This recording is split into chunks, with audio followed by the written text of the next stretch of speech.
Okay, good morning. So we shall start our discussion with the Maratha.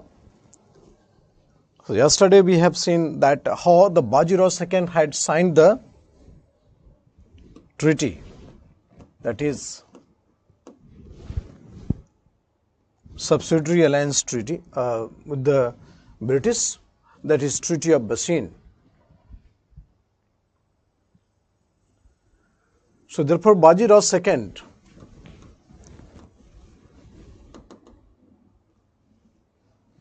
concluded the treaty with the British.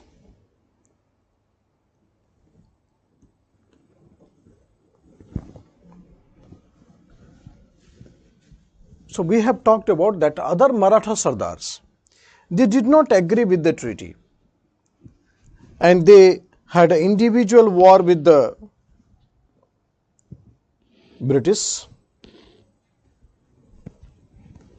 East India Company, and then they had a separate treaty with the British. So Second Anglo-Maratha War 1803 to 05, we have to remember the treaty that all Maratha Sardars, they had an individual fight with the British and individually they get defeated and individually they sign the treaty. So Raghuji Bhonsle signed the Treaty of Devgaon,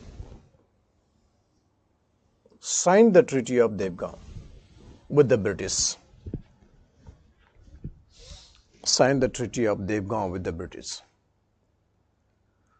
Daulat Sindhia signed the Treaty of Surji Arjan Gaon.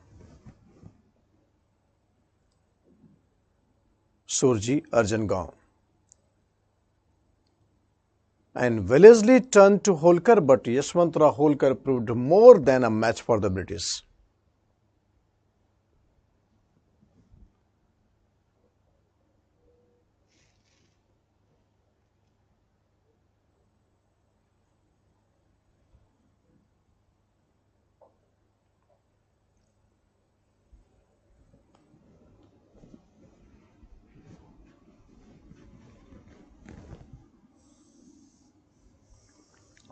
So Daulat Sindhia, Surji Arjan Gaon, you remember this treaty?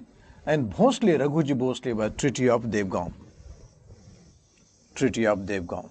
with the British.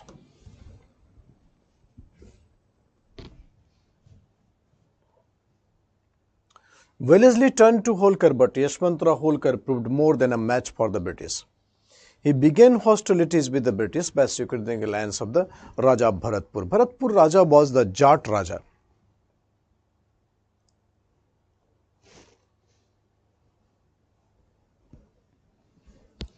So all Maratha Sardars had individual fight with the British one by one and they get defeated to settle the things.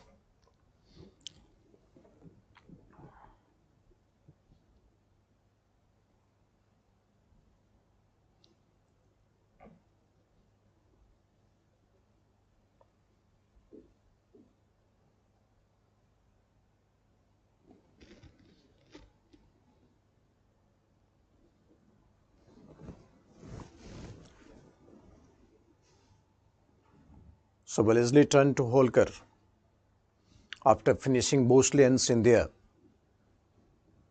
But Holkar gave massive resistance to the British. Yashwantrao Holkar, along with Raja of Bharatpur, gave a big challenge to the British.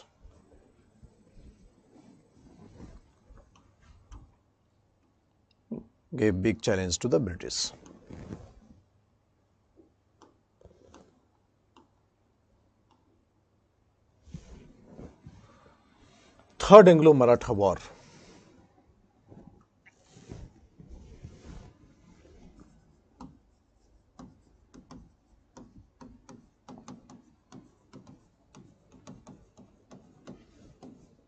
Third Anglo-Maratha War, 1818.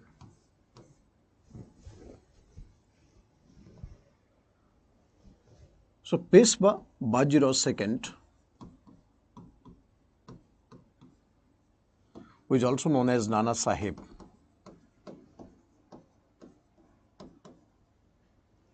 Bajirao II,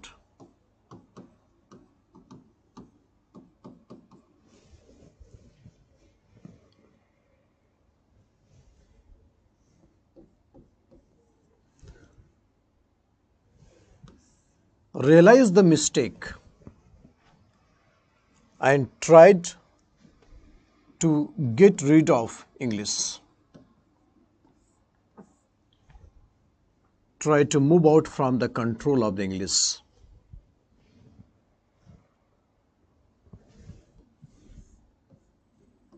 Peshwa invaded over Pune Residency of the British.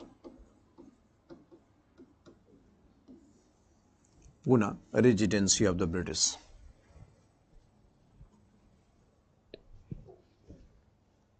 Invaded over Pune Residency of the British.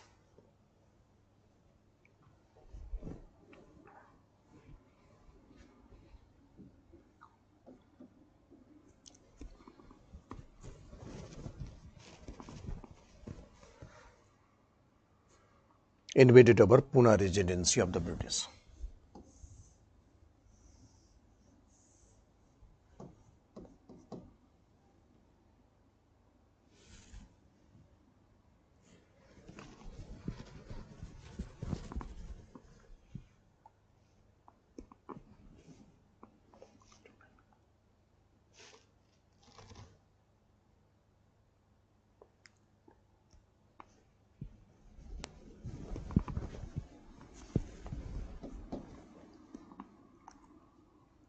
Pune Residency of the British.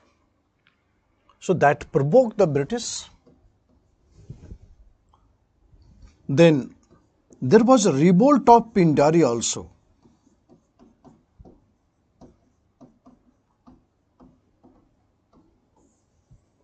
A revolt of Pindari also.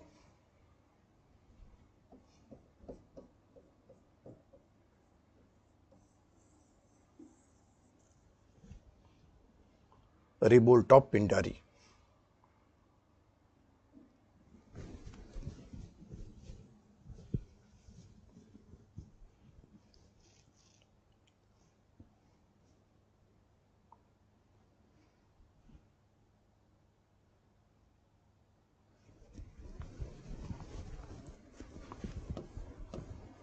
Revolt of Pindari also.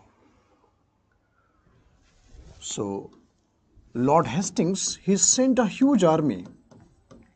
He was the Governor General. So Lord Hastings, he was a Governor General of Bengal. So Lord Hastings, he sent a huge army to suppress the revolt of Pindaris. To suppress the revolt of Pindaris.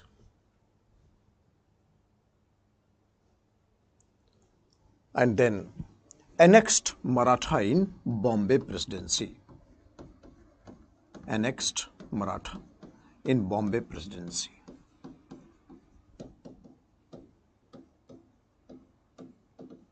So that's end of the show of the Maratha with 3 Anglo-Maratha wars. So Lord Hastings, he sent a huge army to suppress the revolt of the Pindaris. And thereafter entire Maratha state was annexed in Bombay Presidency. So now Maratha became part of the Bombay Presidency. So after capture of Maratha, British paramountcy in India was established. British paramountcy in India was established. British paramountcy in India was established.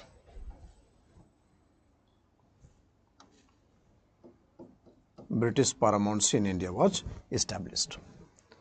Means now the British will handle the entire foreign and domestic affairs of the Maratha or many Indian states including.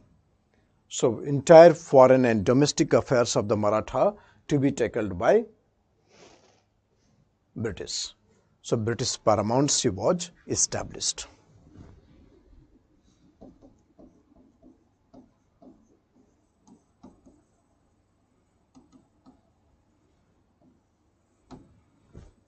British paramountcy was established. So what factors that led to the defeat of the Maratha?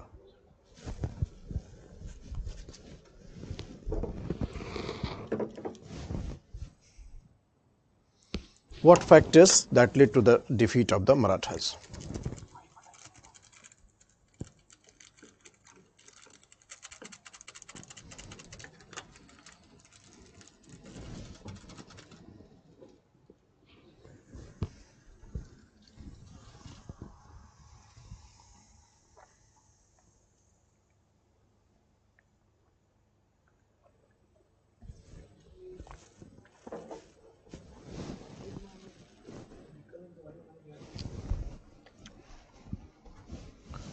So what factors that led to the defeat of Maratha?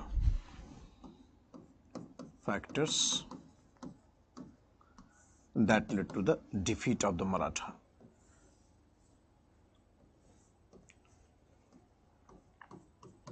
Fall of Maratha power.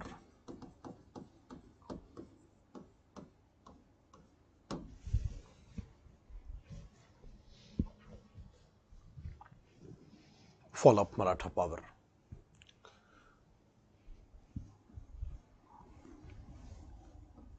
Maratha had internal disunity. Internal disunity.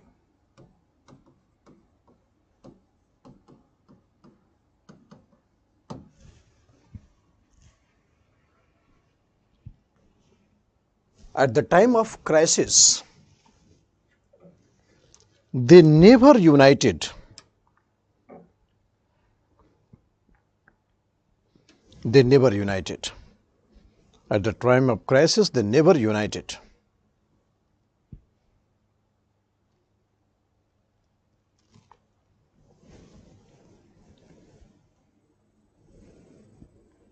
Internal disunity.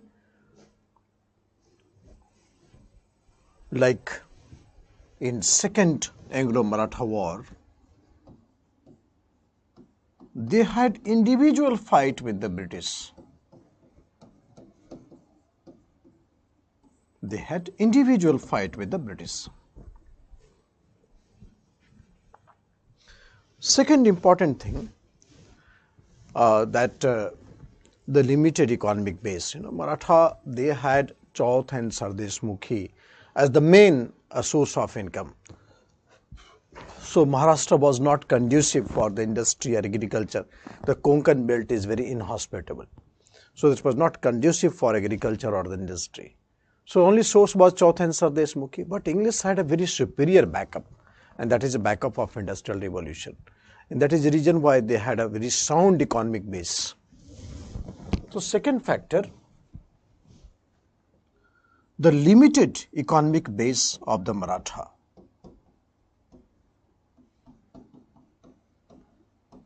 Limited economic base of the Maratha.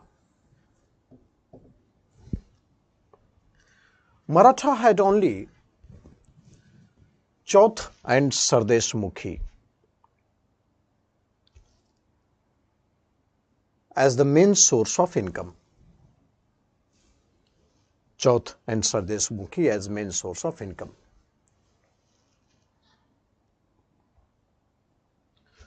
But English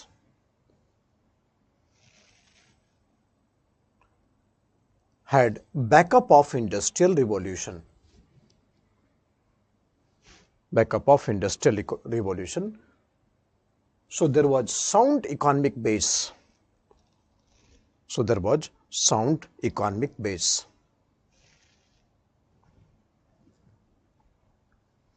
English had backup of industrial revolution. So there was sound economic base.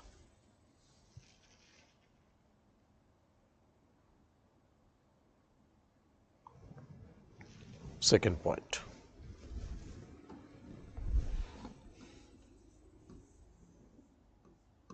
Third point.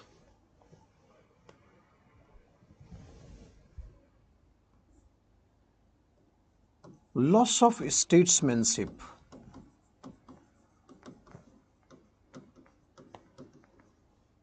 Loss of statesmanship or the leadership. Maratha had a great tradition of the leadership, beginning from the Madhav Rao, then Nana Fadnavis, Rani Ahilya Bai, Jaswantrao Holkar. So, Mahatma Sindhya, they were the great statesmen of the Maratha, and at the time of crisis, they had a very strong ways to tackle the crisis. But till 1800, almost all the powerful Maratha Sardars had lost its relevance. Even after death of Nana Fadnavis, the Maratha had no leader to guide them. Now the leadership was in the hands of Baji Rao II, who himself involved in the conflict, and that is the reason why the Maratha succumbed to the pressure of the English. Loss of statesmanship. After death of Nana Fadnavis,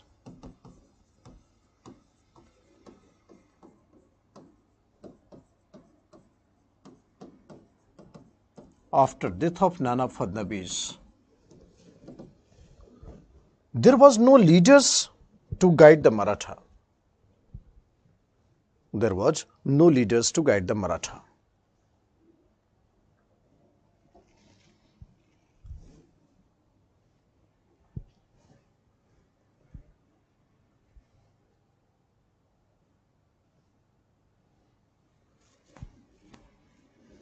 There was no leaders to guide the Maratha. So, loss of statesmanship.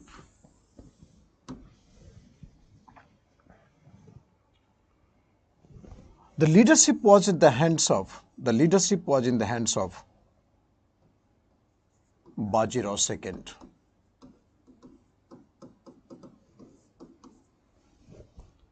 who himself was involved in internal conflict of the Maratha.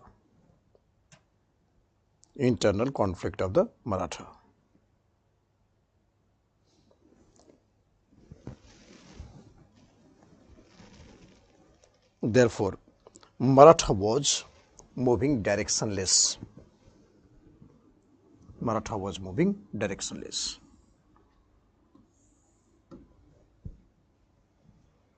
Fourth,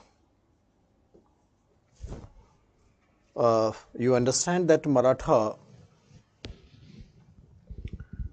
had a very powerful mode of fighting that was called guerrilla warfare. Since the days of Shivaji and particularly the Baji Rao first, this method of warfare was very effective method of warfare. But very soon the Maratha, in order to become all India power, left the guerrilla warfare and modernized the military on the methods of the modern warfare. So Maratha lost the traditional skill of fighting. But in modern warfare, English had experiences and superiority. And this is the reason why the Maratha failed to compete against the modern and superior technique of the British. Fourth point, the Maratha lost guerrilla warfare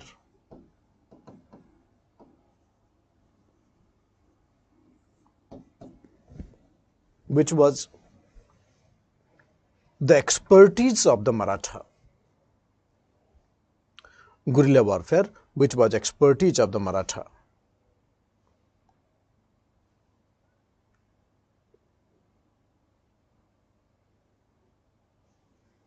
Expertise of the Maratha.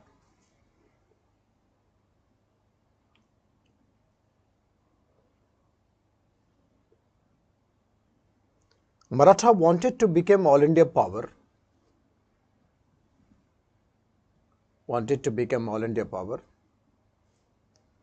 Therefore,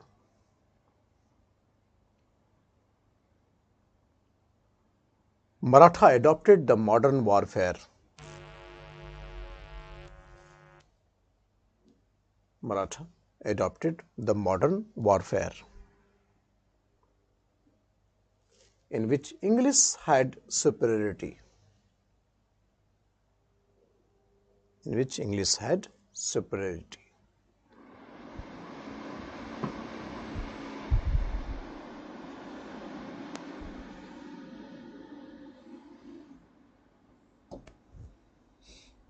English had superiority.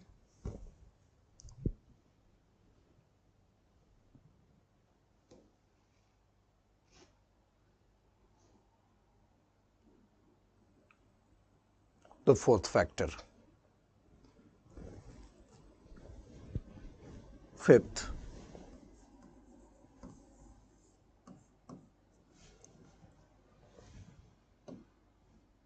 the Maratha was a divided house.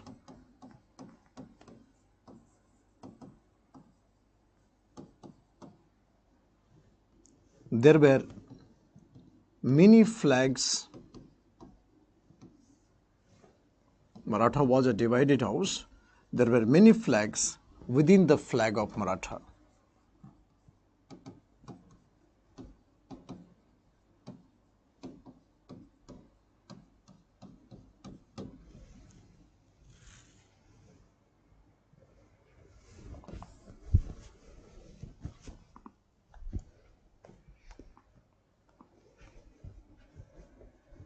Within the flag of the Maratha. There were many flags within the flag of the Maratha.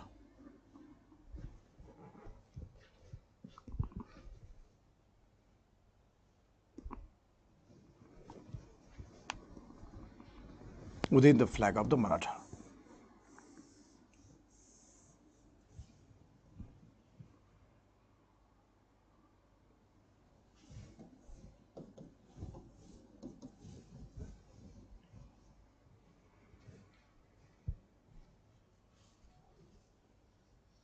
There were many flags within the flag of the Maratha. However, the English was fighting with single flag.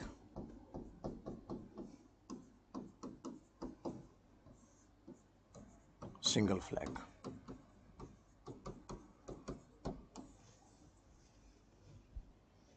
English was fighting within single flag.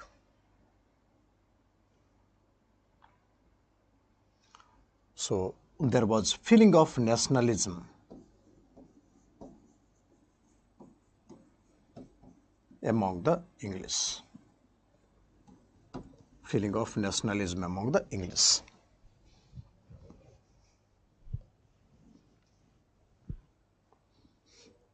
Maratha was a divided house. There were many flags within the flag of the Maratha.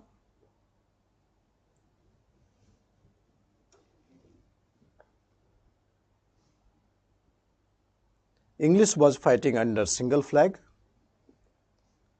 and there was feeling of nationalism. There was feeling of nationalism.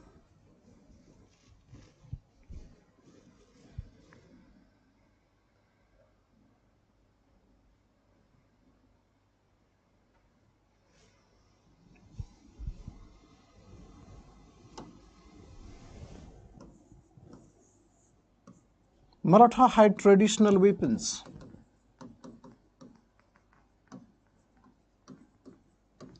Maratha had traditional weapons. But English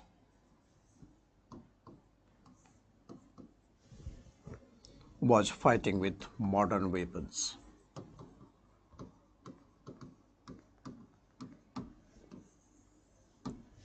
Fighting with modern weapons.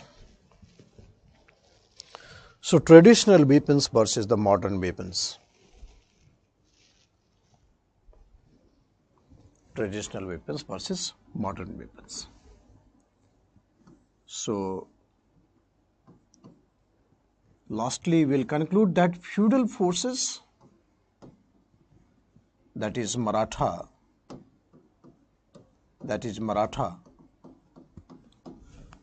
failed to compete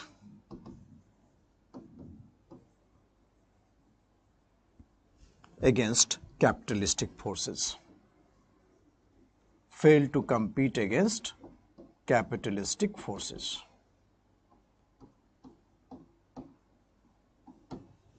So feudalistic forces, that is Maratha, failed to compete against capitalistic forces. And this is the reason behind the defeat of the Maratha. So feudalistic forces failed to compete against capitalistic forces. Feudalistic forces means Maratha, and the capitalistic forces means English. The capitalism had a different orientation. Okay, so therefore feudalistic forces failed to compete against capitalistic forces. So this is a reason behind the defeat of the Maratha. So we have captured Bengal, and then we have captured Maratha also. So two powerful states of India was captured.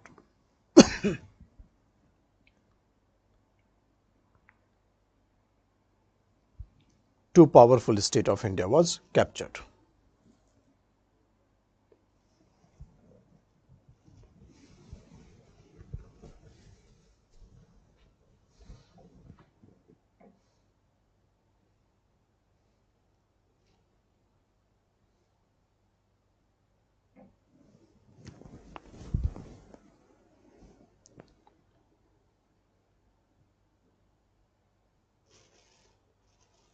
So feudalistic forces failed to compete against the capitalistic forces.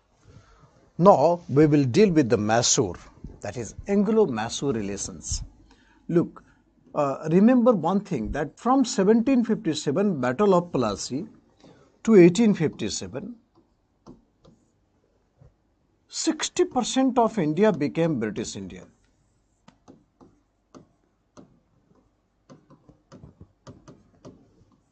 %60 of India became British India. British India.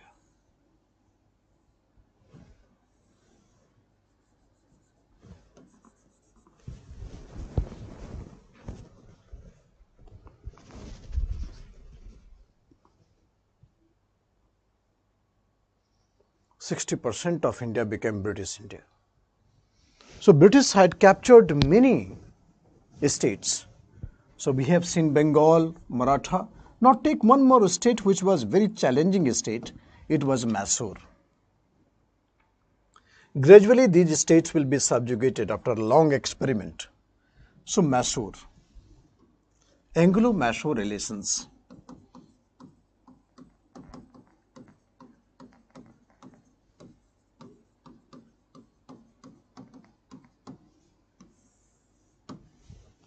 Anglo-Mysore relations. Look, there was a state, Vijayanagar Empire in medieval India we have seen.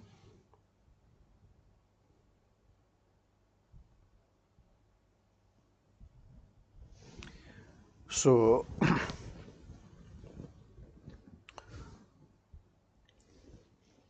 there was a Vijayanagar Empire, and this Vijayanagar Empire disintegrated, led to the rise of many smaller states, and one state was the Mysore. So Mysore was one of the state that came after the disintegration of Vijayanagar Empire, and there was a ruler who ruling the state on the basis of divine monarchy, that is the monarchy sanctioned by the god. So this type of the things generally create the sovereignty on the people. So therefore the monarchy, divine monarchy. So divine monarchy was started in Mysore. So state of Mysore, it was evolved after disintegration of Vijayanagar Empire. After disintegration of Vijayanagar Empire.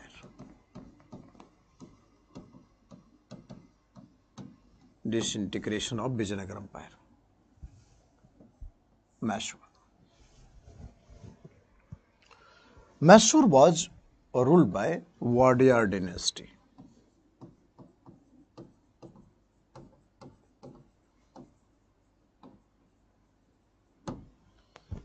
Wadiyar dynasty. So Wadiyar dynasty was a divine monarchy, means king is like a god.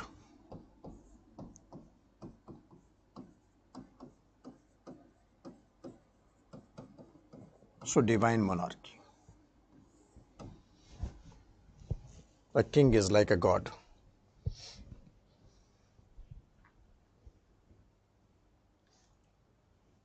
So divine monarchy.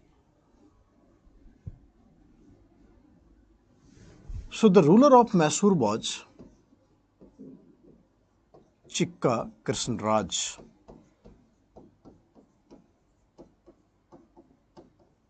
Krishnaraj. And there were two ministers. In fact, they were the real power of the Mysore. Devraj and Nanjaraj.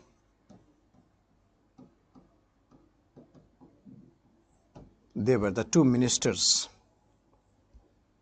Devraj and Nanjaraj.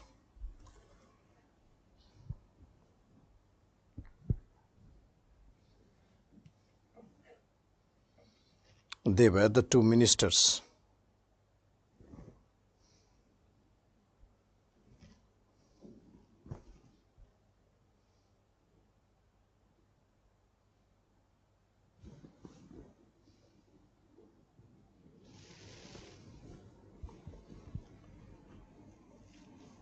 So Devraj and Nanjaraj started reforms.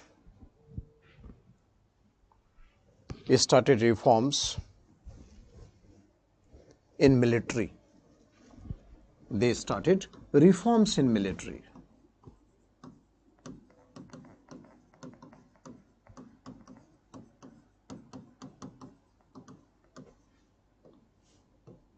Reforms in military.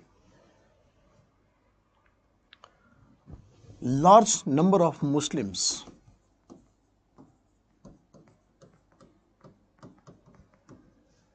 was employed as archers. Muslims are very good archers. So large number of Muslims were employed as an archer.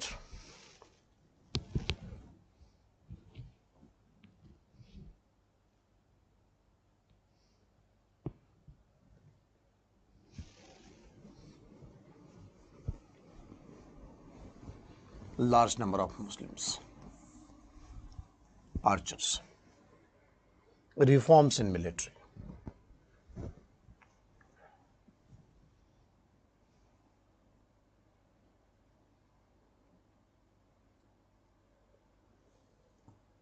Muslim archers.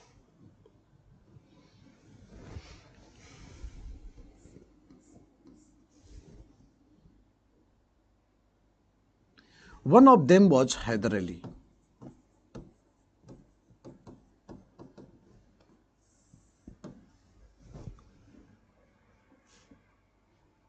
Hyder Ali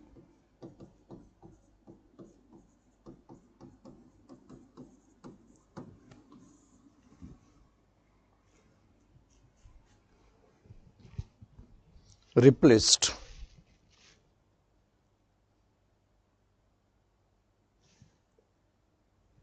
Wadiyar and himself became ruler. So this was a replacement of the incompetency. Wadiyar was becoming incompetent. So Hyder Ali replaced Wadiyar and himself became the ruler of Mysore.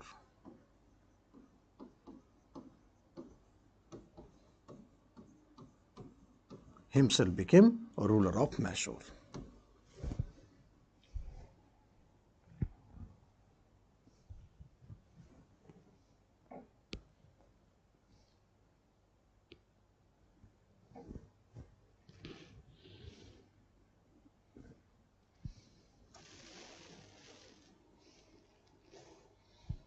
So ruler of Mysore.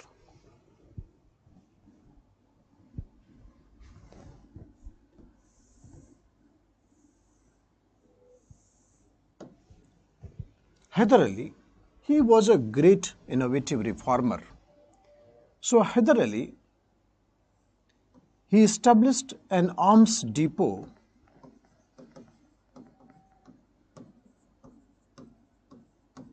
at Dindigul. Arms depot at Dindigul. Dindigul is in Karnataka. Arms depot where the arms manufactured, arms restored. So established arms depot at Dindigul.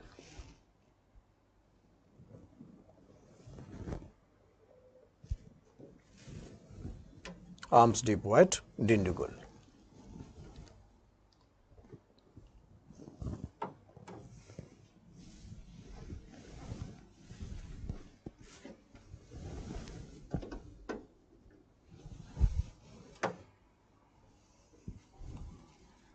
Arms depot at Dindigul. And introduced many modern arsenals.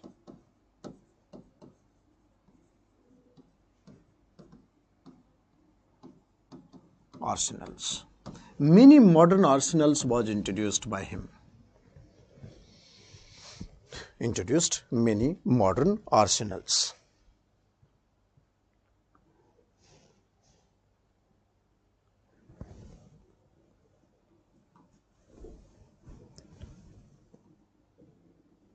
This arsenals was introduced with the help of French. So French was already there, but for the namesake only, the France was helping Mysore from outside.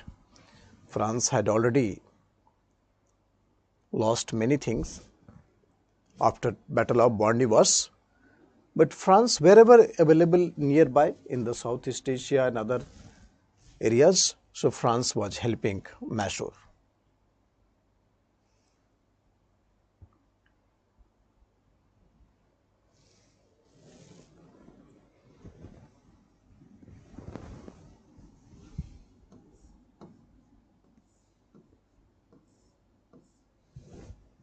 Hyder Ali created a new port, Mahe, the Mahe port, and this port was handed over to the French.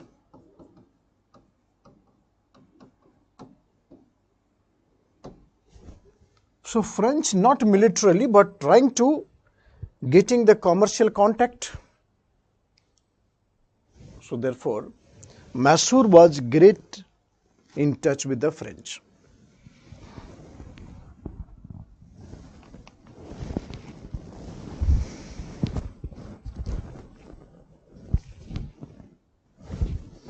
In touch with the French.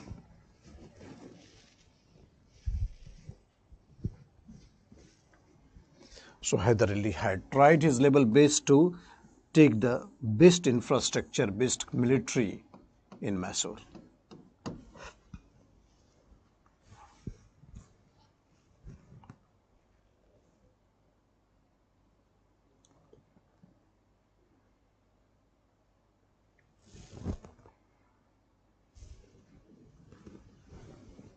So first Anglo-Mysore War.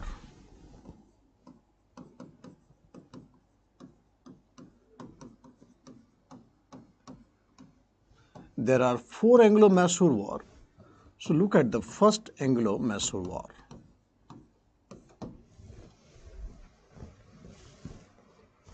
So that's looking by that year.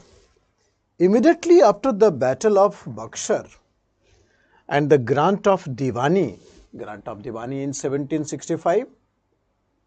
So immediately after the Battle of Buxar and grant of Diwani, the first expedition came in Mysore.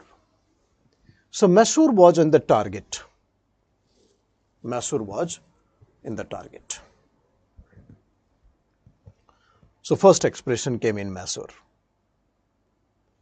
The British had a high spirit after Battle of Buxar. Particularly after getting the Diwani, the British wanted to dominate in all the sphere, and Mysore was in target. So why first Anglo-Mysore War had started? All of you give the focus here so that you can understand very easily the map.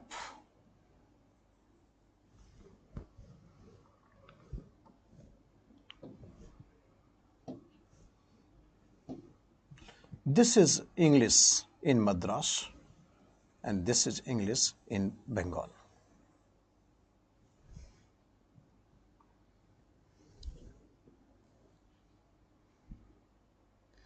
This territory is called Northern Sarkar.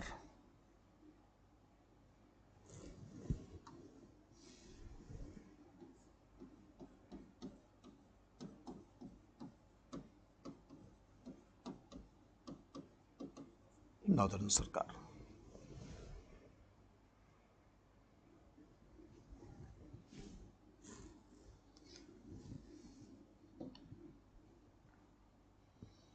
This is Mysore.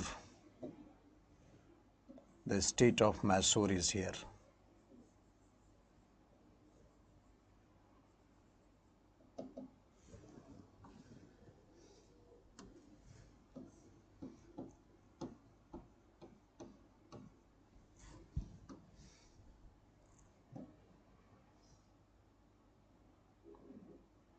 This is Karnataka.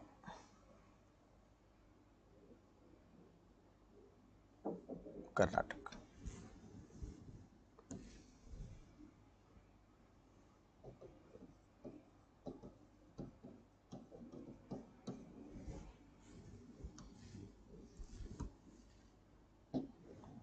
Madras, British settlement, British settlement, Bengal.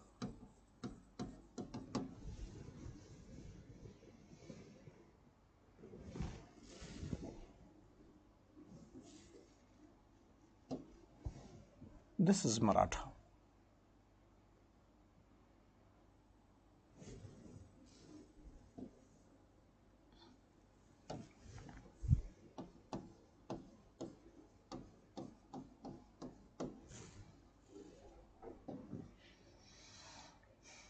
This is Nizam of Hyderabad. Oh, I have to choose different color. Nizam of Hyderabad.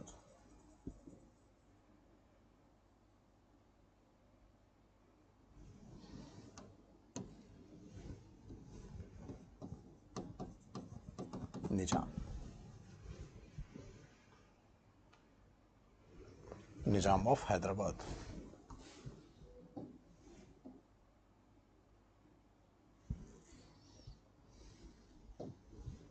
This is Karnataka.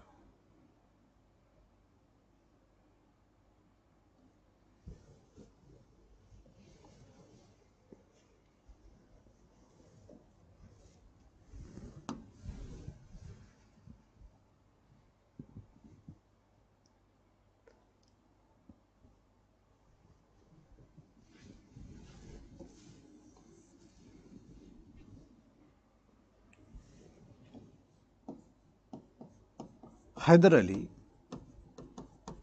had a territorial dispute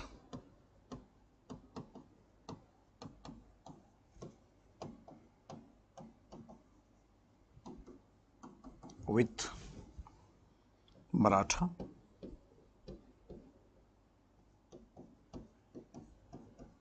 Mysore, and Nizam. Maratha, Karnataka, and Nizam.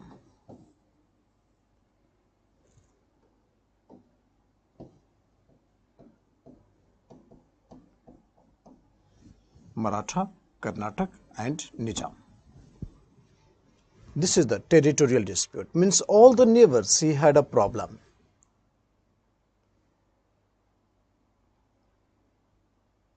So Hyder Ali had territorial dispute with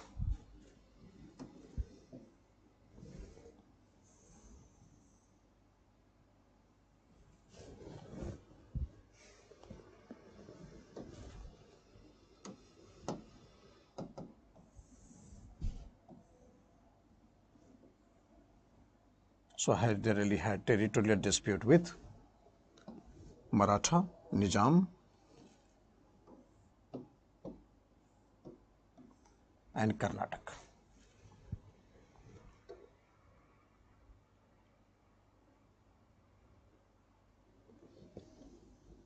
Now the problem started here. English wanted to connect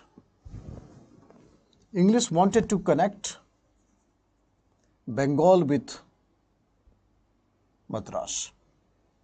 So wanted to control over the northern Sarkar and Karnataka. So if English will come to Karnataka, that will be big challenge to Mysore. So Mysore was feeling threatened, and Mysore already had much closeness with the French. So the Mysore was under the threat. So when the problem started, English wanted to connect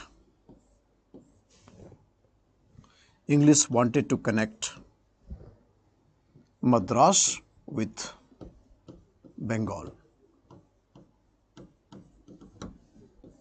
Madras and Bengal. This is the motive of the English. So English wanted to connect Madras with the Bengal. So control over Karnataka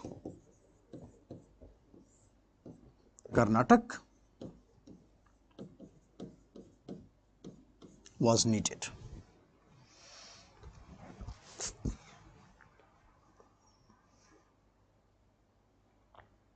Control over Karnataka was needed.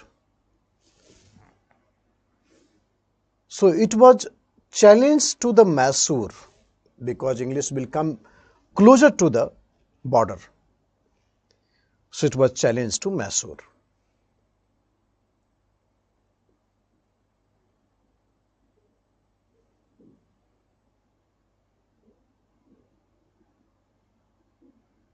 Okay, fine. Then in this situation,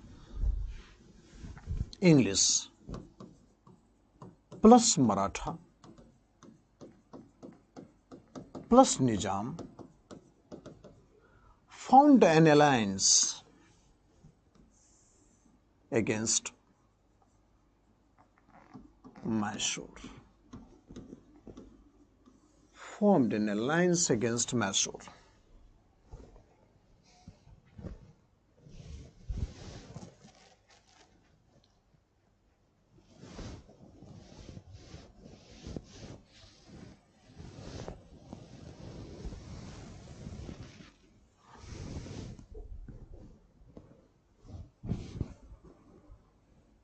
Formed an alliance with Mysore.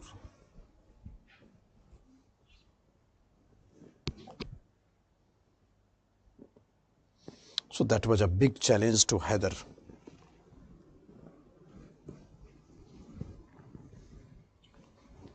Look, then Hyder Ali, he was a clever diplomat also. Hyder Ali, he played a clever diplomacy.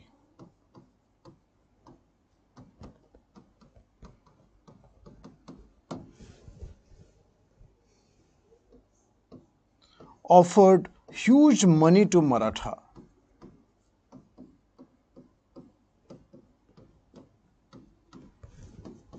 And Maratha means money.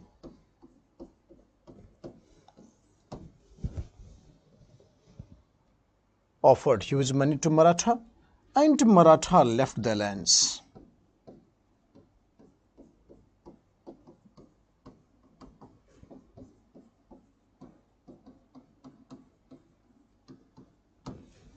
Maratha left the lands.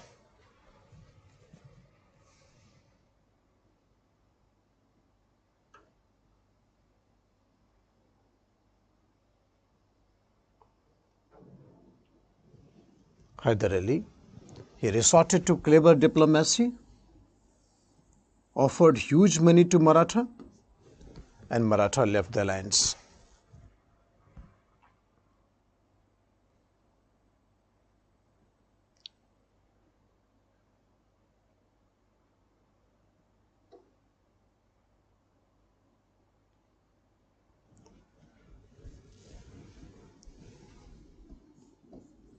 he offered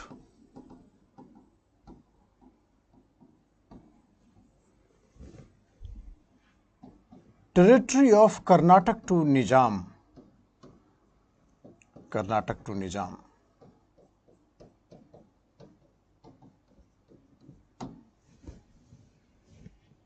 And Nizam also left the alliance. Nizam left. So Maratha out, Nizam out.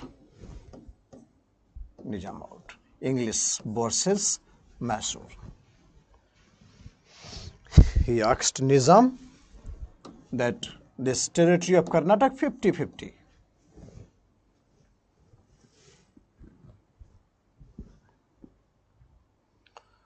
So Nizam also left the alliance, Maratha already left, so it was English versus Hyder.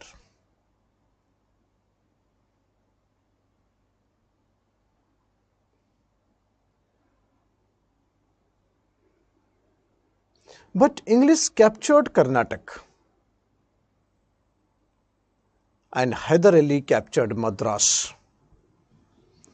That was post the British to on back foot. English captured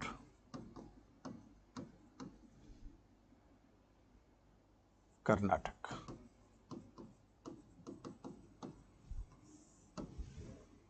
And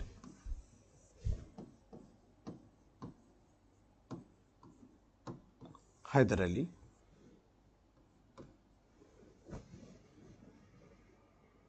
captured Madras.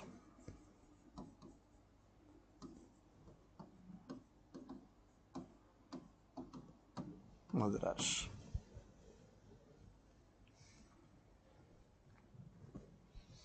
English captured Karnataka and Hyder Ali captured Madras.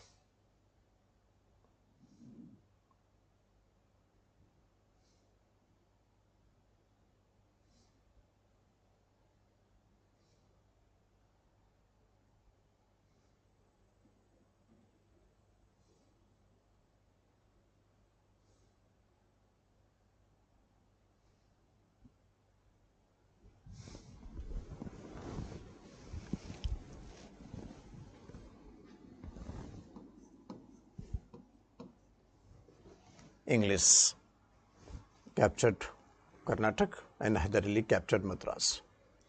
Finally, after capture of Madras is really putting English on the back foot.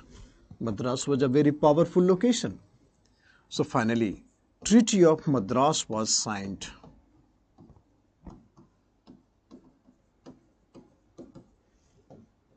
(1769), the Treaty of Madras. It ended the First Anglo-Mysore War. Treaty of Madras, it ended the First Anglo-Mysore War. First Anglo-Mysore War was ended.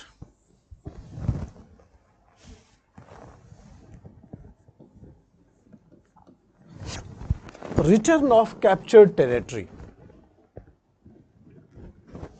Return of captured territory.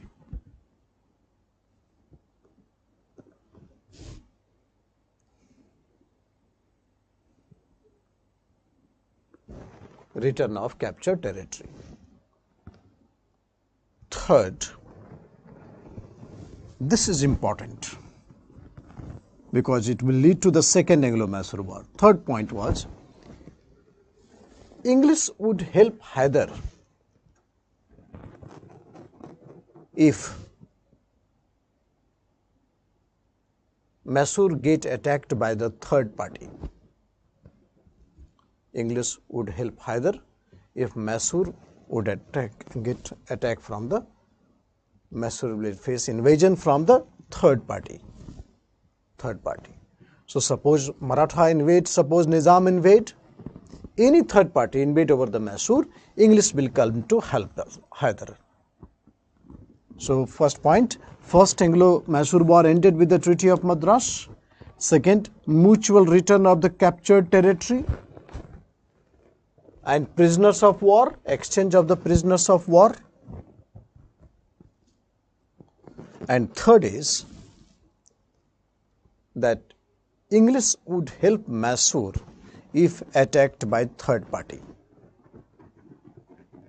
If attacked by third party. So Treaty of Madras 1769.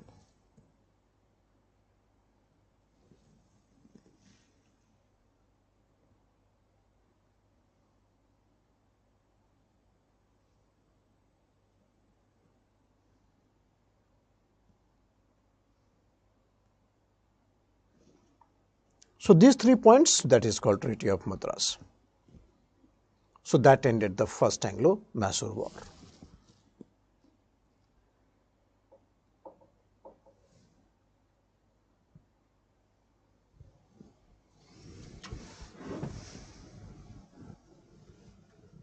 (1769). Come to the second Anglo-Mysore War.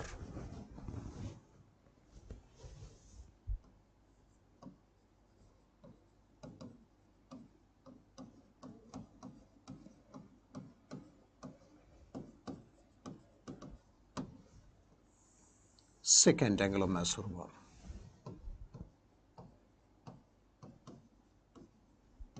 (1780 to 84).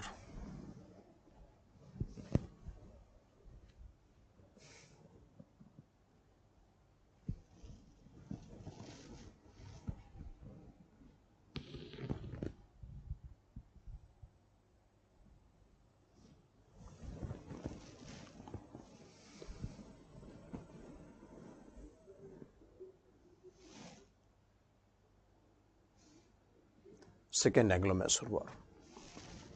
Look, Karnataka was already a protected state of the English. We have seen the Anglo-French conflict and how the Karnataka had already succumbed to the English.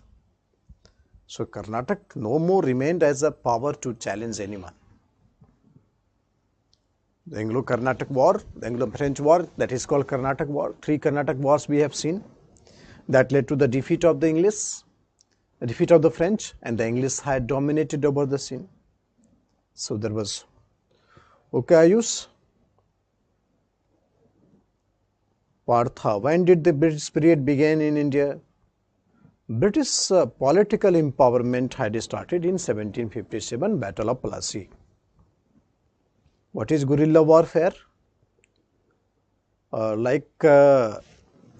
Unconventional method of warfare, like fighting in the forest, hills, hiding, suddenly attacking over the enemies. This is called guerrilla warfare.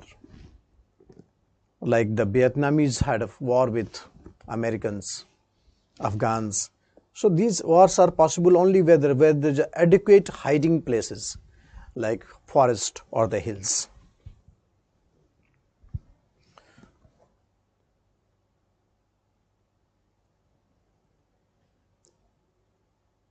Holkar signed the Treaty of Rajpur Ghat and they accepted the subsidiary alliance treaty. So all of them, one by one, had accepted the subsidiary alliance treaty. Gaikwad, there was no treaty. So Holkar, Rajpur Ghat, and thereafter all these Scindia, Gaikwad, Holkar, they had signed the subsidiary alliance treaty separately with the English. They agreed to put the forces, British forces, in their capital. They became the subsidiary state of the British. Okay, coming back to the Second Anglo-Mysore War. Second Anglo-Mysore War is also very glamorous war. But what was the reason of the war? Just try to find out. What was the reason of the war? First reason is violation of the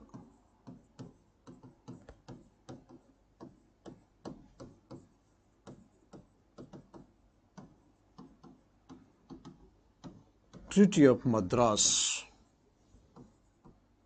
by English. A violation of the Treaty of Madras by English.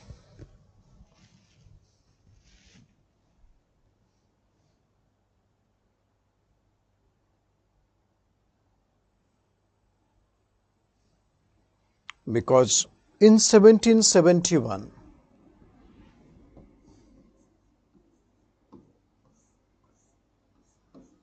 when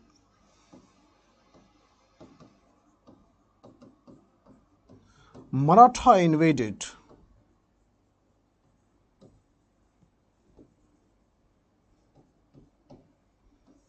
over Mysore,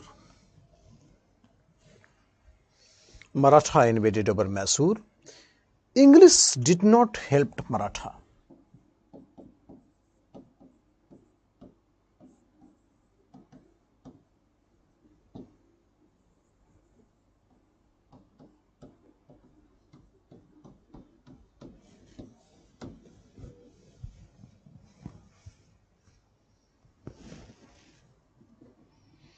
So English did not help Maratha.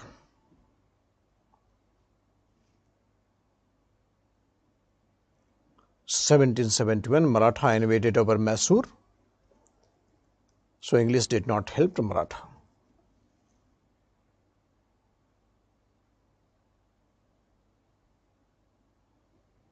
So therefore, this was a violation of the treaty.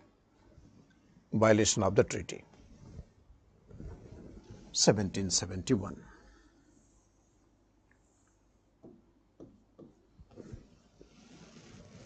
English did not help Maratha.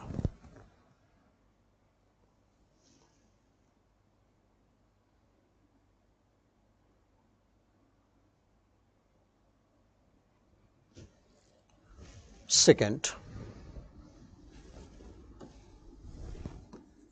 English captured Mahe.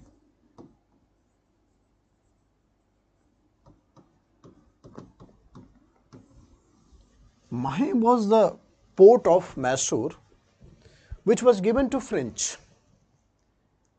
So when French concluded the treaty and then French left, English thought that all the territory of the France is with English. So therefore English captured Mahe, which provoked Hyder Ali.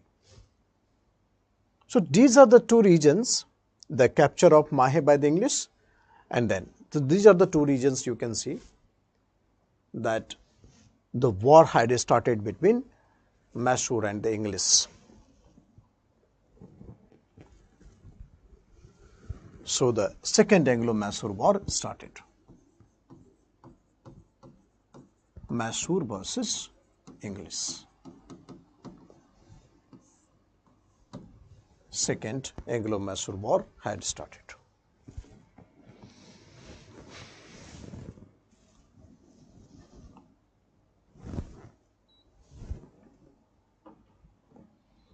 Mysore versus English. English forces was led by Sir Eyre Coote. I hope you remember this name. Sir Eyre Coote is the same person who defeated France, Third Carnatic War, Battle of Vandivas. So Eyre Coote once again back in action. He was very active in southern India. So Sir Eyre Coote. Sir Eyre Coote defeated Hyder Ali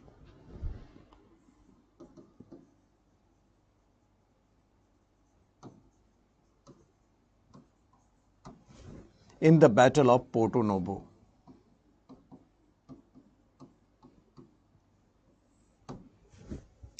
Defeated Hyder Ali in Porto Novo. And in between the war, Hyder Ali died. 1782, in between the war, Hyder Ali died. Hyder Ali died of the cancer.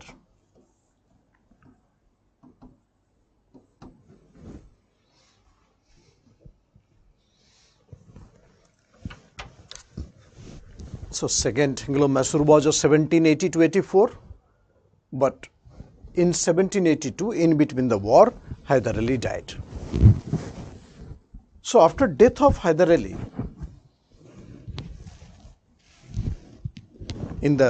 after the Battle of Porto Novo, he badly received the wound, and because of that wound, he succumbed, and therefore he died of the cancer. The wound became very serious.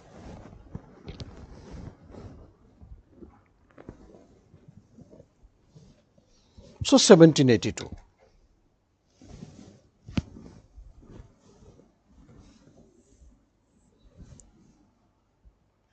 Then his son Tipu Sultan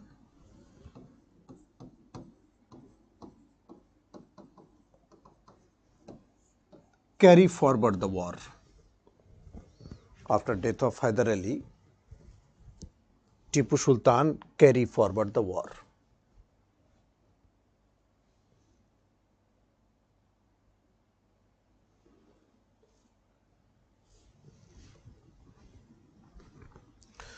Tipu Sultan offered brave resistance. He fought bravely. But it became 4 years. It was running very long. English wanted to take the breath. English had a big plan at all India level. So therefore, although Tipu Sultan, he offered brave resistance.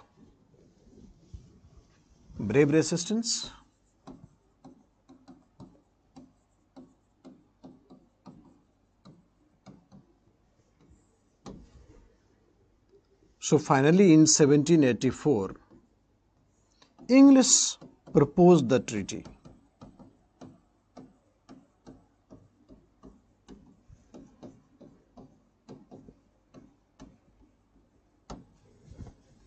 Both the parties wanted to take the halt. So English proposed the treaty, and the Treaty of Mangalore was signed.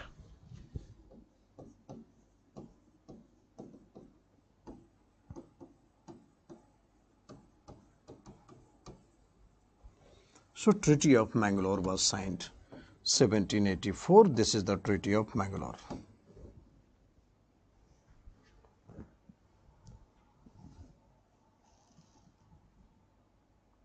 Again, the same treaty, that is the mutual return of captured territory. Treaty of Mangalore. Mutual return of the captured territory, status quo before the war. So no gain, no take. Treaty of Mangalore 1784. But remember one thing, that this is the last treaty signed by Indian rulers with the British on the basis of equality. Otherwise, no, onward, all the treaties, any treaty will be dominated by the British. So this is the last treaty signed, Treaty of Mangalore, 1784.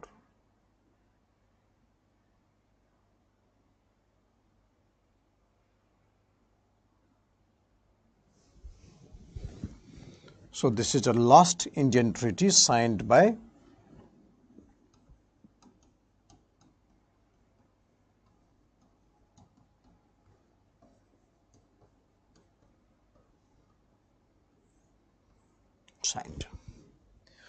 with the Indian rulers.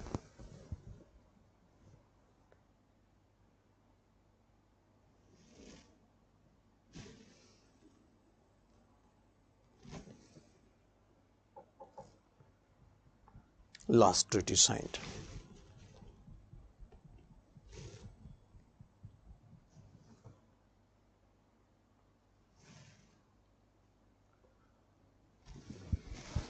Treaty of Mangalore.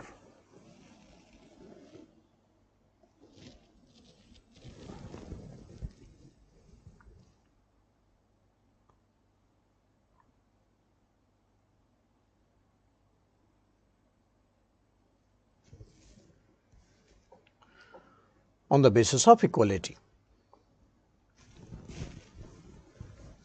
So capture each and every point. One student is asking that why Maratha invaded over Mysore? I told you that Maratha invaded over Mysore because the Maratha had a territorial dispute with the Mysore. And Mysore already 1769 had fought with the Britishers, so therefore very tough time for the Mysore, and Maratha wanted to take the advantage.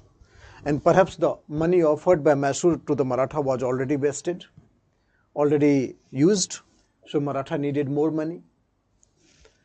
So Maratha invaded. So Mysore had territorial dispute with all. This is the problem with the Mysore. So English did not help Maratha in that. This is the war. So Second Anglo-Mysore War ended with the Treaty of Mangalore. And I told you that this is the last Indian treaty, last treaty with the British done by the Indian rulers.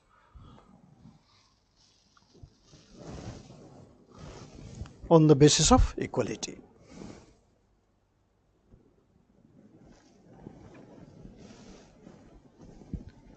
Third Anglo-Mysore War.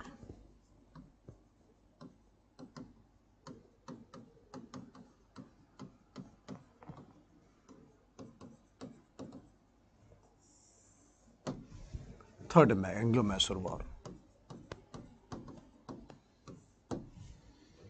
1790 to 92. In fact, it was a forced war on Mysore.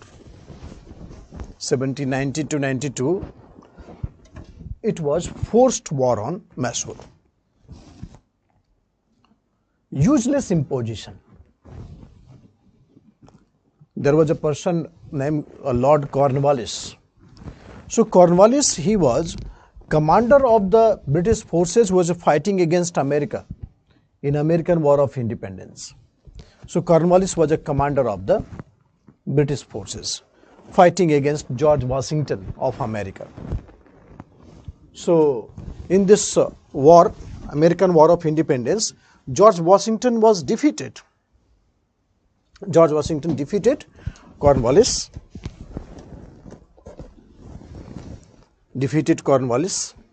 And therefore Cornwallis lost the war in America. So Cornwallis, the loser man of America, Cornwallis, was appointed as the Governor General of Bengal. But Cornwallis forwarded a condition to the British before appointed as a Governor General that the post of military commander should get integrated in the Governor General. So the Governor General is the acting head of the military as well. And this is the reason why Cornwallis was the first Governor General having the military power as well. So Cornwallis came as a Governor General after Act of 1786, and the British government gave military power to the Cornwallis. So Cornwallis forced war on Mysore without any reason, but simple reason, provocation. If Cornwallis wanted to avoid this war, he should have avoided it. But Cornwallis actually wanted to have a war with Mysore. Himself he commanded the military. He went to South India to fight with the Mysore. So Third Anglo-Mysore War. Look at the situation of the Third Anglo-Mysore War.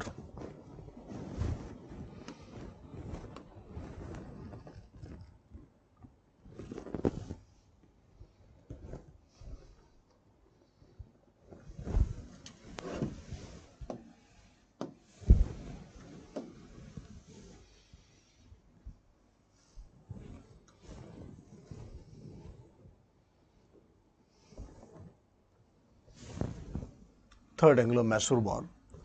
I told you that the Governor General was Lord Cornwallis.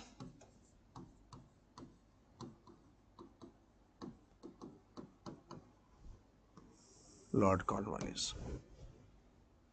He was the Governor General of Bengal.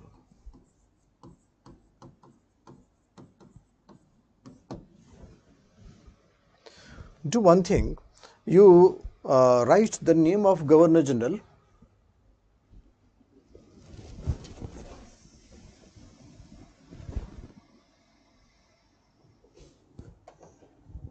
Write the name of Governor General for just reference, not to remember it. Whenever you feel like that, who was the Governor General then in this year, then you can use it. So first Governor General was Warren Hastings, after regulating Act of Warren Hastings. His period was 1773 to 1786. Warren Hastings. He was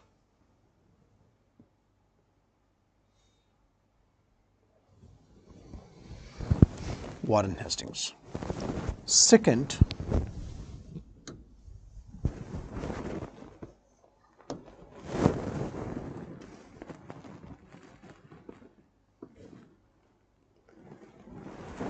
Lord Cornwallis.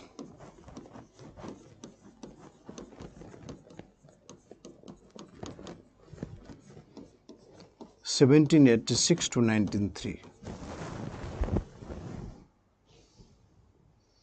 Lord Cornwallis.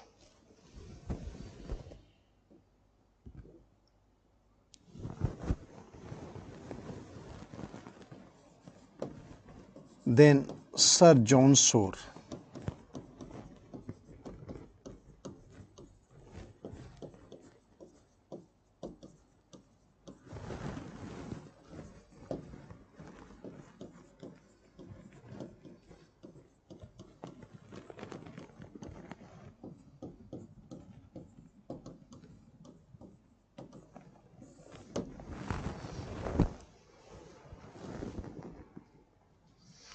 Lord Wellesley, 1798 to 1805. So at least you keep this thing in reference. So whenever you feel like that who was the Governor General during the war, which war? Because we have studied the Maratha also, we have studied the Mysore also. So Lord Wellesley, 1798 to 1805.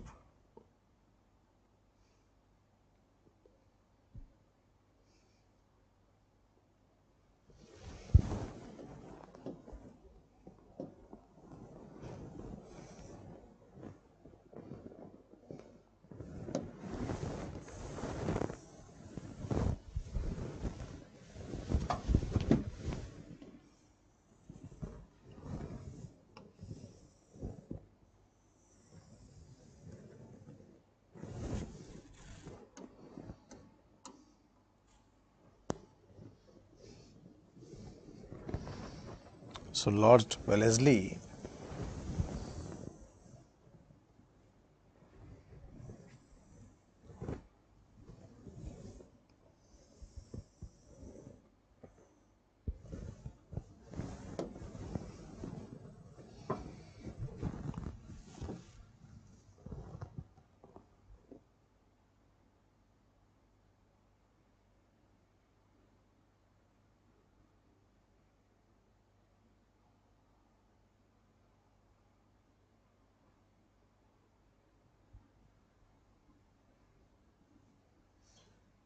yes, means in the 1761, when Maratha invaded over Mysore, then English did not help Mysore, because as per the Treaty of Madras, English should have helped Mysore, but English did not help Mysore, and this is the reason of the provocation of the Mysore.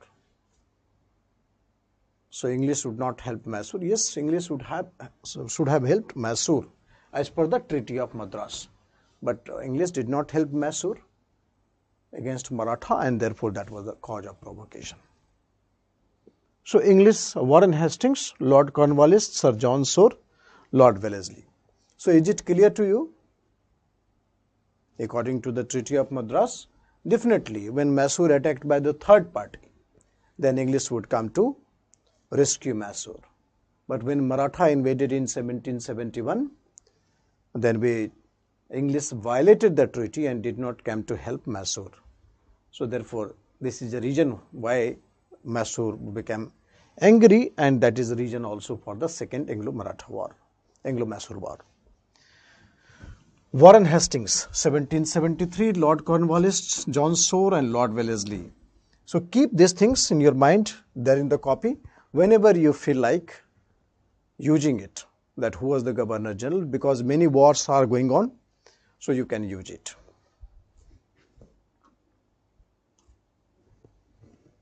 So Third Anglo-Mysore War, 1790 to 92, Lord Cornwallis, he was a Governor General, and he became Governor General.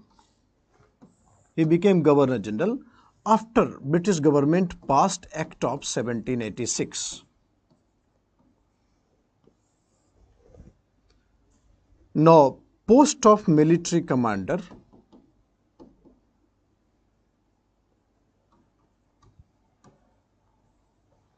was also included in Governor General.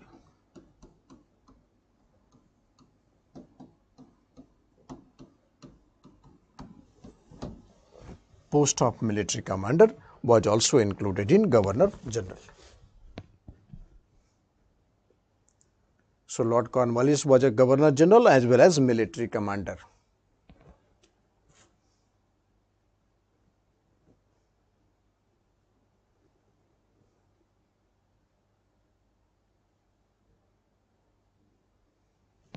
Oh, yes.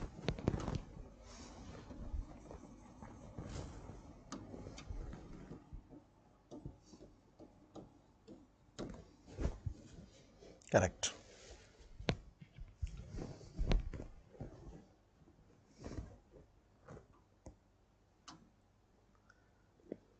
Now, okay, fine. So, come back to the Third Anglo-Mysore War. So, Act of 1786, the post of military commander was included in Governor General. So, Lord Cornwallis was a Governor General as well as military commander. And Lord Cornwallis, he forced war on Mysore.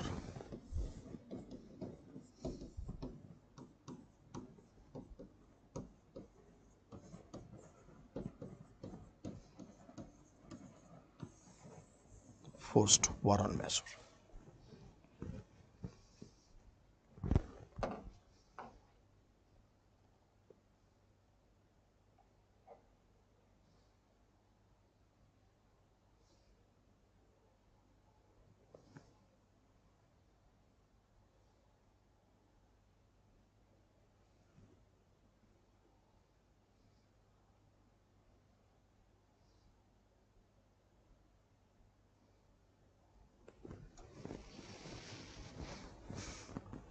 So, Lord Cornwallis forced war on Mysore. Now, you see this graph very carefully, means map very carefully, then you will understand the region of the Third Anglo-Mysore War.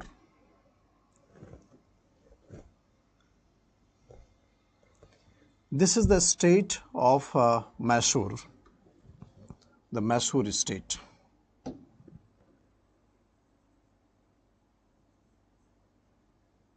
The state of Mysore.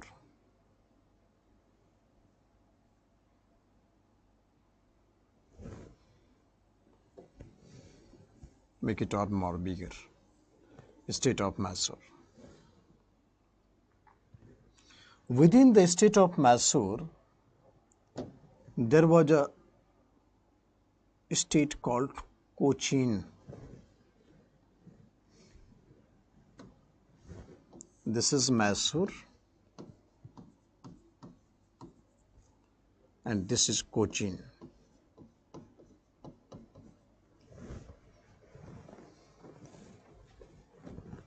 This is a Travancore.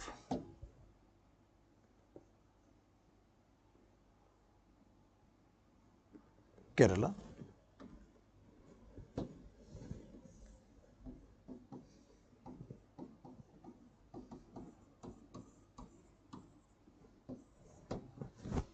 And this all together had become British.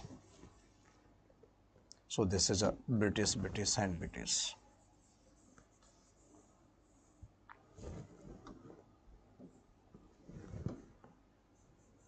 All together had become British in southern India.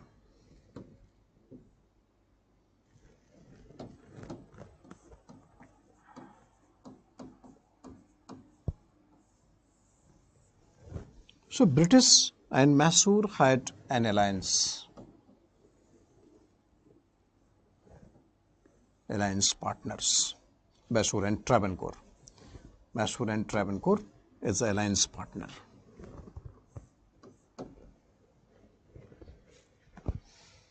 Any problem in Mysore, any problem in Travancore, the British will come to help.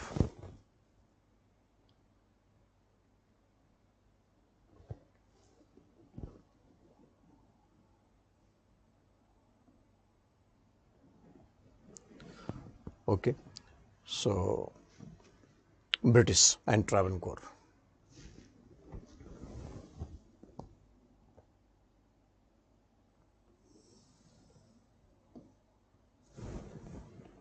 Cochin was feudal state.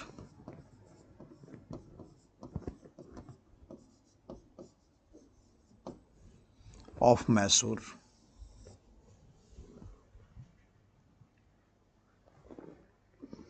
Keep the eyes open on the map. So Cochin was a feudal state of Mysore.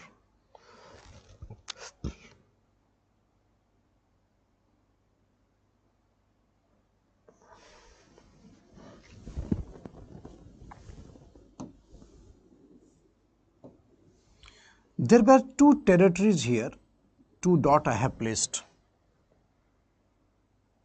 So these two dot, it was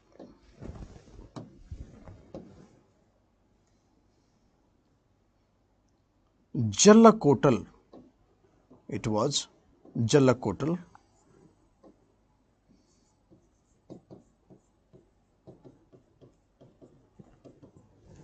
And Cannanore.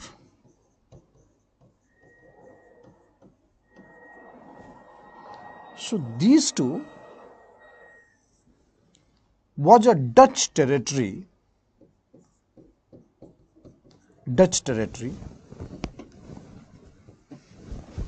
in Cochin, and it was purchased by Travancore.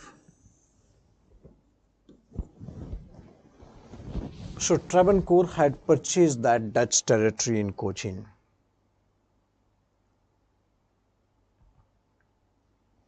Jallakotal and Cannanore, these two was the Dutch territory in Cochin, and then Travancore purchased it. So obviously,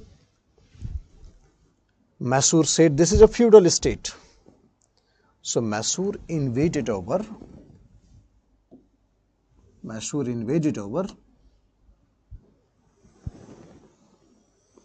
Travancore.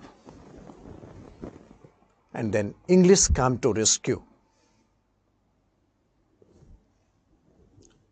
of Travancore. So that resulted in Anglo-Mysore War.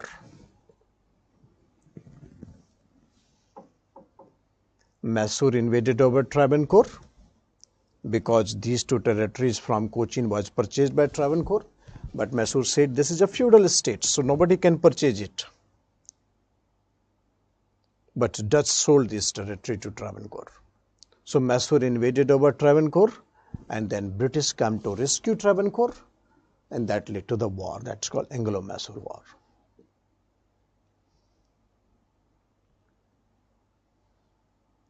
So did you understand this map, all of you? Is it clear?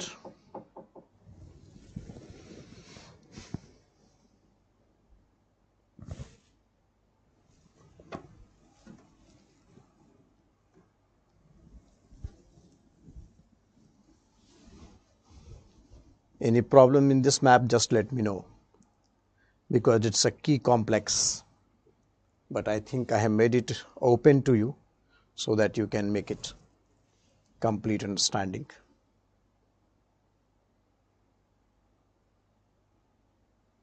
Jallakotal and Cannanore.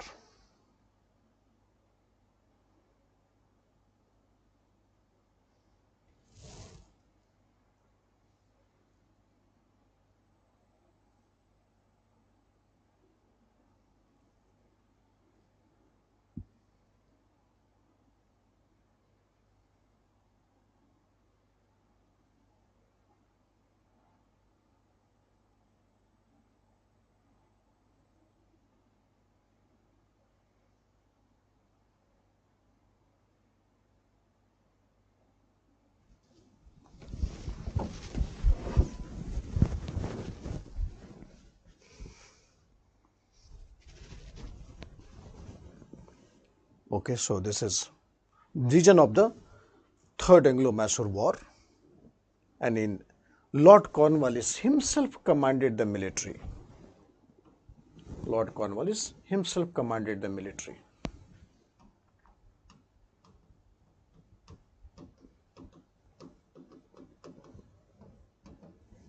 commanded the military.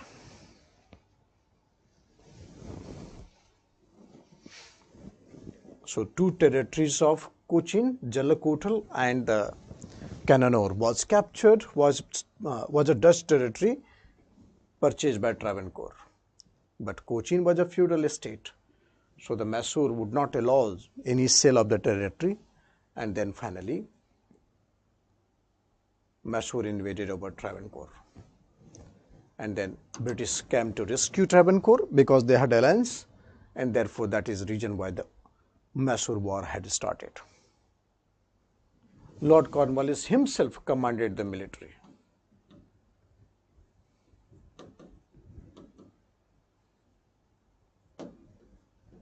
Himself commanded the military.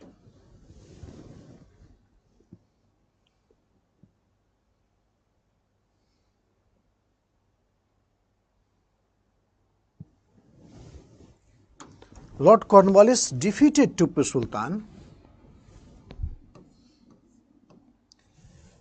and then forced to sign the treaty, defeated Tipu Sultan and forced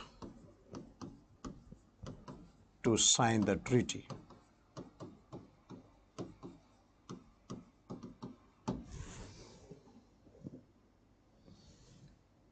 Treaty of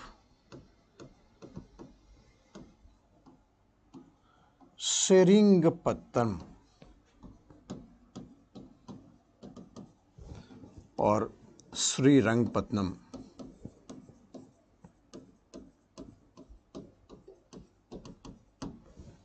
Seringapatam or the Srirangpatnam.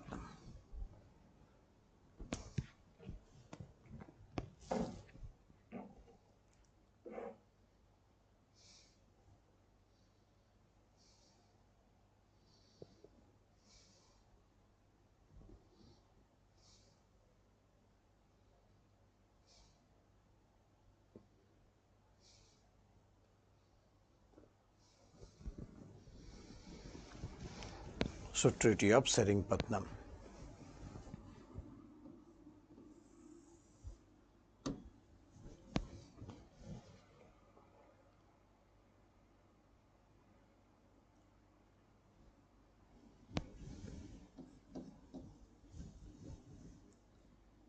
So, forced to sign the treaty.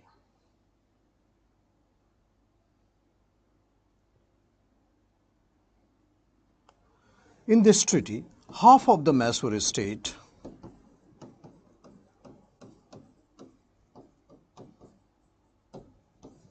was captured by British. Half of the Mysore state was captured by British. Huge war indemnity was imposed.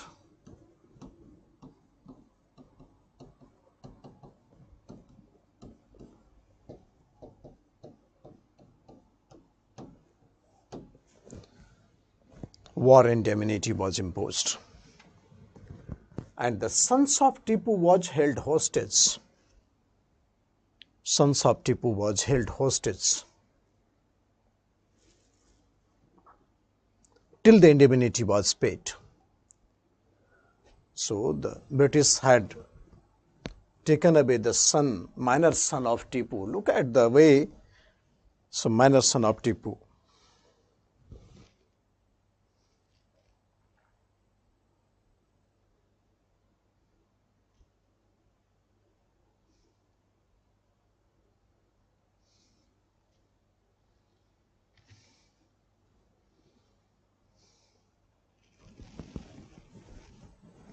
So war indemnity was imposed.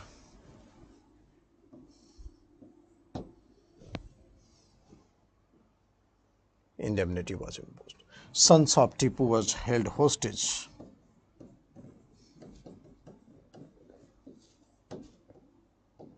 Held hostage.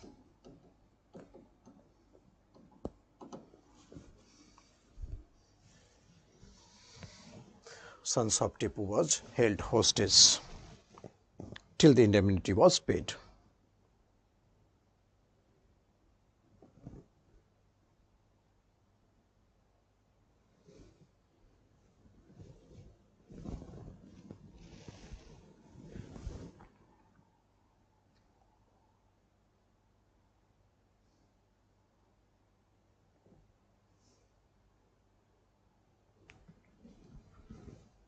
And lastly, with the Fourth Anglo-Mysore War,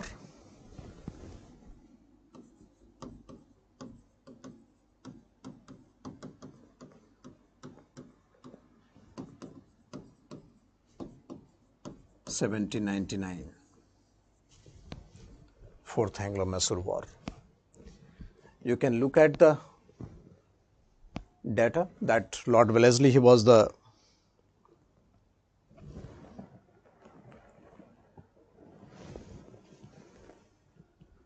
Governor General. So Lord Wellesley, he was the Governor General, and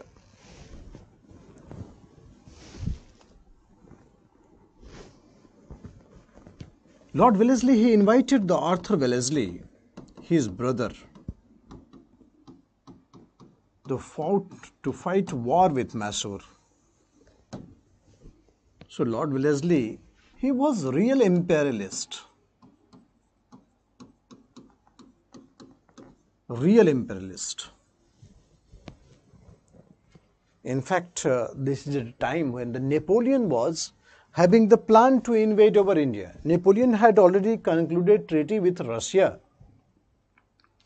to assist in invasion over India.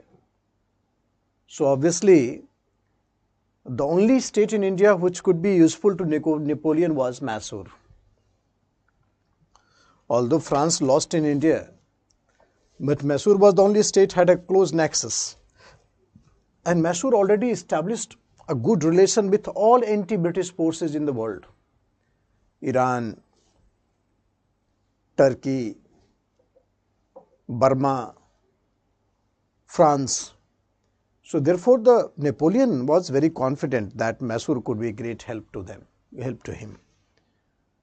So therefore, the Wellesley, he wanted to eliminate Mysore permanently from the scene of any possibilities to help France.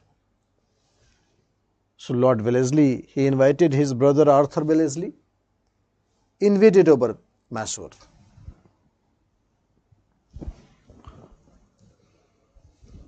The reason of this war was Mysore got an alliance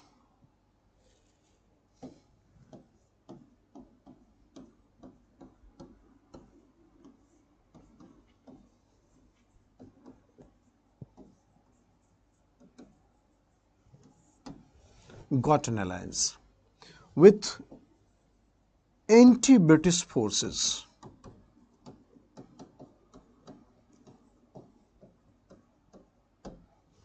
Anti-British forces.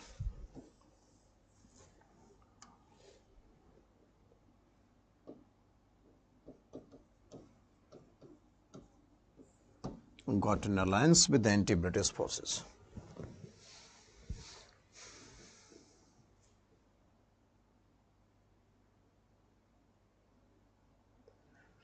Mysore was helping Napoleon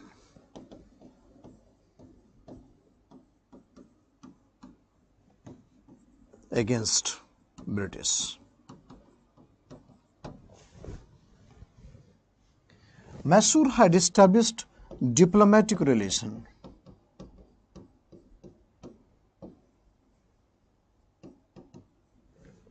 established embassy in many parts with the anti-British forces.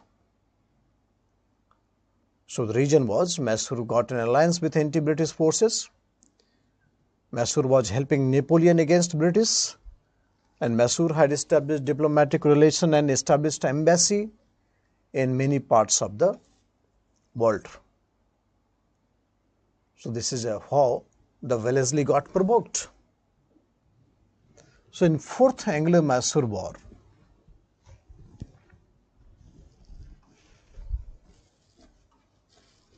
Tipu Sultan died fighting.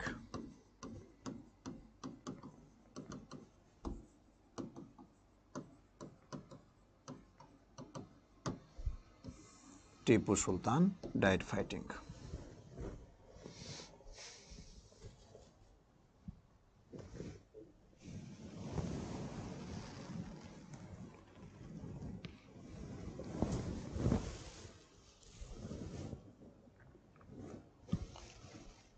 Then Mysore was returned to Wadiyar dynasty. Look, Wellesley, he was moving very cautiously. Wellesley had a policy of indirect subordination. So indirectly wanted to get control over the many Indian estates. So here the Mysore, after death of Tipu Sultan, Mysore was returned to Wadiyar dynasty. You know the Wadiyar dynasty, from whom the Hyder Ali had snatched the Mysore. Wadiyar dynasty. Krishnaraj III became the ruler.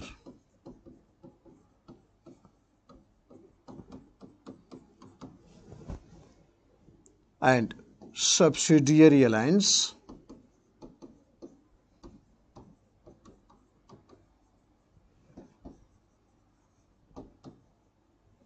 treaty was imposed.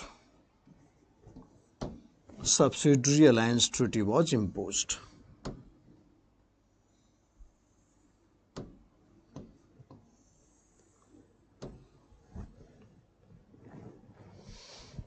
Subsidiary alliance treaty was imposed. So subsidiary alliance means making the state subsidiary to the British. This is the subsidiary alliance. Making the state subsidiary to the British. The British forces will be placed in the capital. We will go in detail also. We will discuss in detail the British policy of conquest. Then all these details will be there. So subsidiary alliance.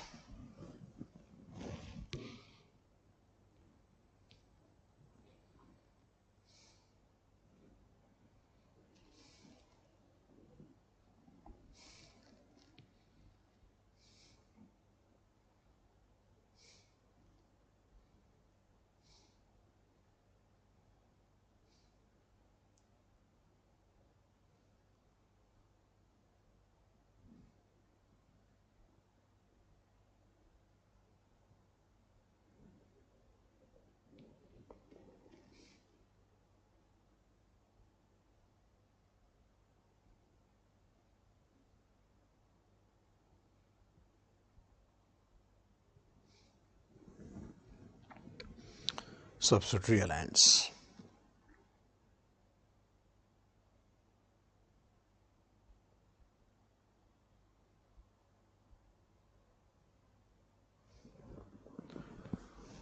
So Tipu Sultan died fighting in this battle.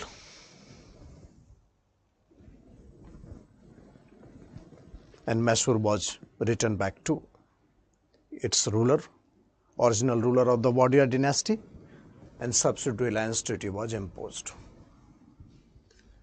But in 1831, there was a Governor General Lord William Bentinck. So Lord William Bentinck, he annexed Mysore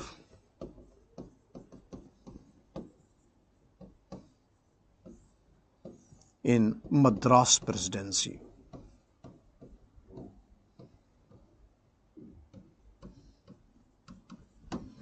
He annexed Mysore in Madras Presidency. Lord William Bentinck, he annexed Mysore in Madras Presidency.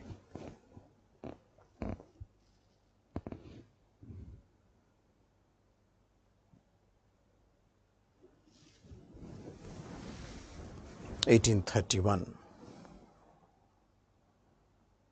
So Mysore became part of the Madras Presidency.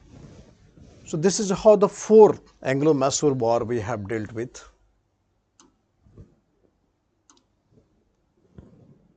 Fourth Anglo-Mysore War, third Anglo-Mysore War.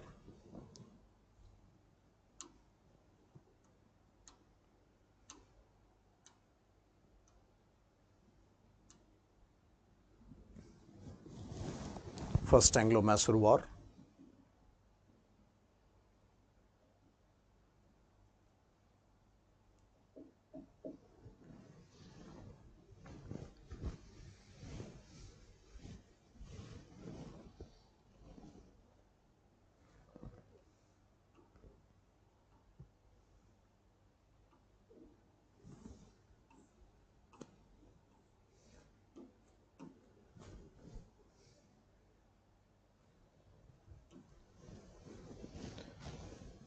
So Tipu Sultan, he is known as the father of modern Mysore.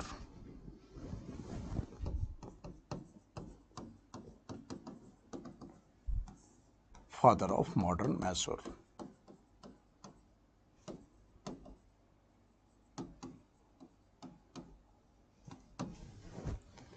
Tipu Sultan established embassy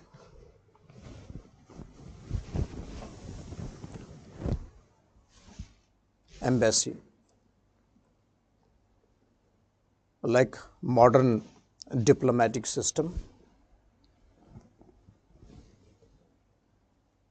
in France, Turkey, Iran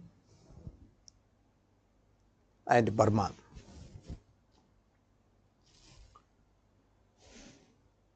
So he was part of the international politics.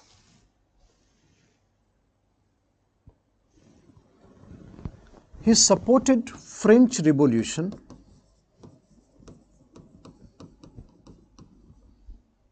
and republicanism.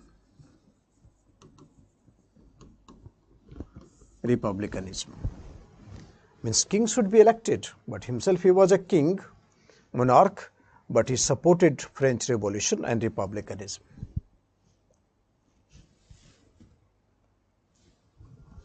He became the member of Jacobean Club.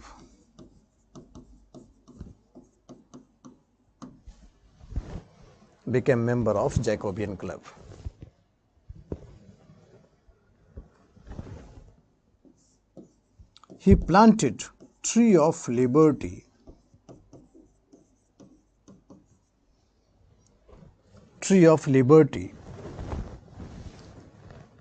At Seringpatnam.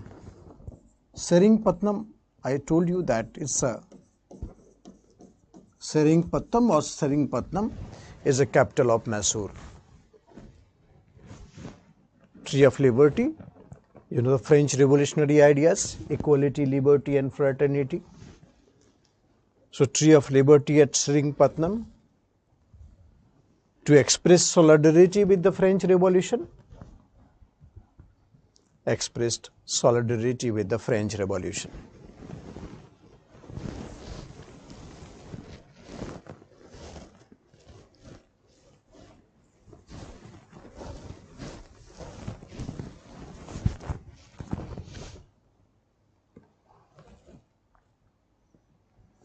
Expressed solidarity with the French Revolution.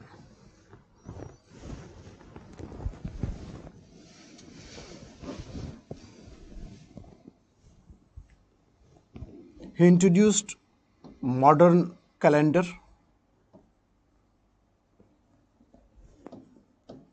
Gregorian calendar, January, February, modern weight and measurement,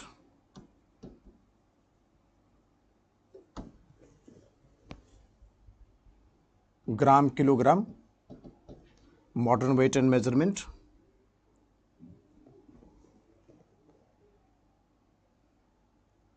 gram, kilogram,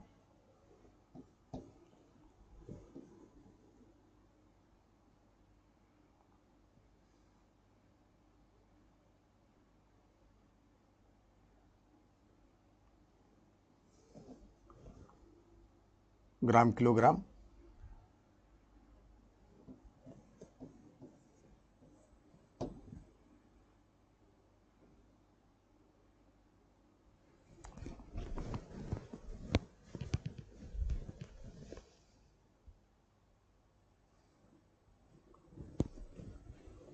Then modern SI system like meter, kilometer.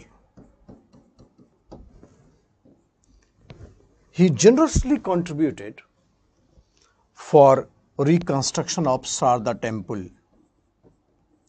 Reconstruction of Sarda temple. Sarda temple, Sarda is a goddess Saraswati.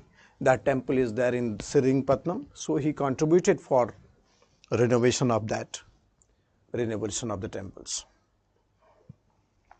So Tipu Sultan, the father of modern Mysore. Okay, so this is a Mysore. Then we will conclude with the British expansionist policies. So how 60% of India became British India, but we'll conclude after the break. So we'll take a break take the lunch, and we'll talk again on these issues.